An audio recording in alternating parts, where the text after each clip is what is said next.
অনুরাগের ছোঁয়া ধারাবাহিকের নতুন পর্বে দেখা যায় যে পারফিউমের জন্য বেশ কিছু মডেলের শিশি কালেকশন করলো ললিতদা। তিস্তা বলে বৌদি পারফিউম তৈরি করবে শুনে খুব ভালো লাগলো। আমি জানি দীপাবতী সেটা করতে পারবে। তারপর দেখা যায় লাবণ্য সেনগুপ্তের নামের ব্যানারটা সরিয়ে দিয়েছে লাবণ্য সেনগুপ্ত নিজেই। দীপা কারণটা জানতে চাইলে লাবণ্য বলে এই কোম্পানির নাম হবে দীপানিতা। দীপা আপত্তি করলে সবার কণ্ঠ ফুটে দীপার নামটা পাশ হয়ে যায়। দীপা বলে, মা আমি আপনাকে সবকিছু ফিরিয়ে দিতে পারবো শুধু আপনার ছেলেকে ছাড়া। ভিক্টর কিন্তু সবকিছুতে মজা নিচ্ছে।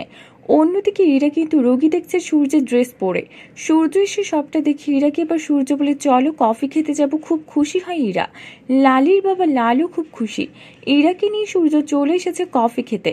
সূর্য এবার ইরাকে বলে, আমি জানি তুমি ভালো মেয়ে, তাই একটা কথা বলতে আমি এখানে এসেছি। আর কথাটা হলো, তুমি যদি চাও এখানে থাকতে তাহলে থাকতে পারো। কথাটা শুনে খুব খুশি ইরা, কিন্তু পরের কথাটা সূর্য বলল, সেক্ষেত্রে আমাকে চলে যেতে হবে। আসলে আমার কোনো পিছু টান নেই। এইদিকে দীপা কিন্তু তার প্রথম পারফিউমটা অর্জুনের কাছে বিক্রি করার পরে রুমে এসে মন খারাপ করে বসে আছে।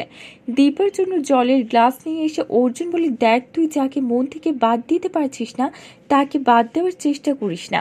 দীপা অর্জুনের দিকে চেয়ে থাকে। তাহলে কি সূর্যকে এখনো কাছে পেতে চাই দীপা? বন্ধুরা, তোমাদের কি মনে হয়? এক্ষুনি একটা লাইক দিয়ে এবং কমেন্ট করে জানিয়ে দাও তোমাদের মতামত। ধন্যবাদ।